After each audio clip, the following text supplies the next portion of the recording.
Il porte le nom de Tako Ambatonou et celui de Kanvo en fond, qui signifie le pain tissé. Aujourd'hui, nous allons à la découverte du Kanvo béninois. La légende raconte que c'était le roi Agonglo qui, séduit par le savoir-faire d'un tisserand nigérien, est allé le chercher et l'a ramené au Bénin à l'effet d'en faire son tisserand personnel. Dès lors, le roi a commencé à faire la promotion du Kanvo. Pour ceux qui ne le savent pas, le kanvo est un pain tissé à la main par des personnes qu'on appelle généralement les tisserands. Ces derniers font preuve d'une immense créativité en variant et en diversifiant les modèles. Alors, je vous amène aujourd'hui à la découverte du kanvo, le pain tissé béninois.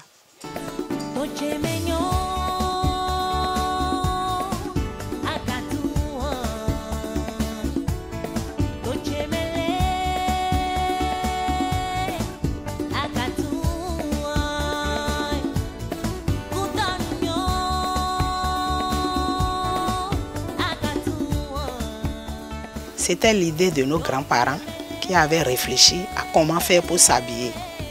Et en son temps, c'était le coton même qu'ils travaillaient, coton filé à la main.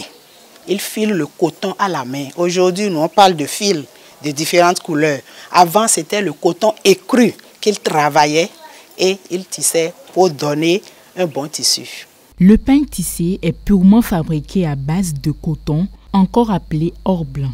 Du style de tissage, en passant par l'épaisseur des fils, les matériels utilisés, l'harmonie des couleurs et des motifs, rien n'est laissé au hasard.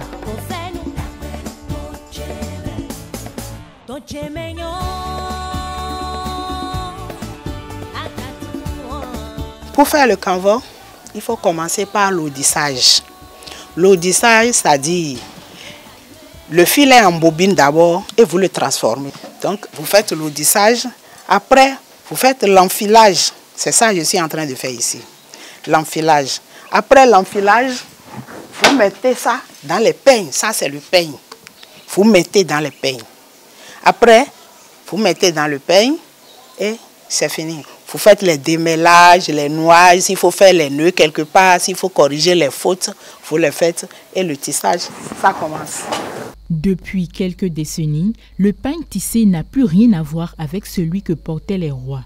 Il est beaucoup plus modernisé, plus varié, raffiné et donc plus pratique. Les crus que nos grands-parents faisaient étaient très très lourds. Mais aujourd'hui, avec le fil d'aujourd'hui, nous avons le fil coton et le fil polyester. Donc le fil polyester, c'est ça qui donne beaucoup plus de chaleur. Quand c'est un peu lourd, ça donne de chaleur. Mais le coton, vraiment, avec le coton, c'est bon, c'est souple, vous portez. Même pour les couturiers, quand c'est du coton, le couturier vous fait la tenue, c'est bien posé, quoi. Comme Eric, plusieurs créateurs béninois en font la vedette de leur création.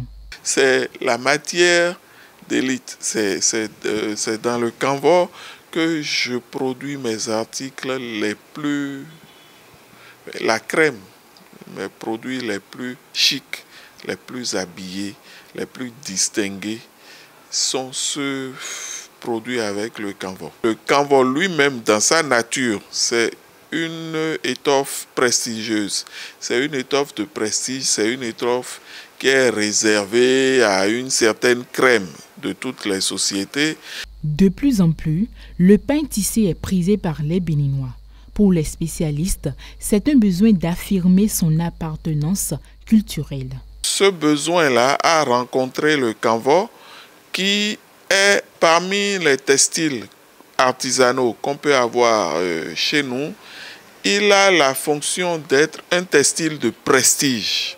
Et donc ça correspond très bien aux besoins qui s'exprimaient pour les vêtements de cérémonie, les vêtements des occasions solennelles et tout ça.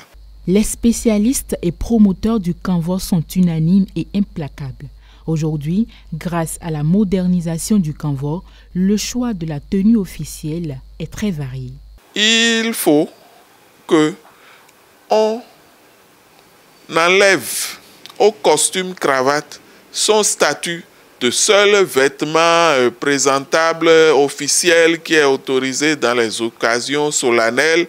Ça va quoi. Valoriser le pain tissé béninois, c'est assurer l'indépendance du Bénin sur l'un des besoins fondamentaux de l'humain, qui est celui de se vêtir. De ce fait, tous les Béninois devraient remettre leur manteau de patriote en portant le pain tissé entièrement produit au Bénin.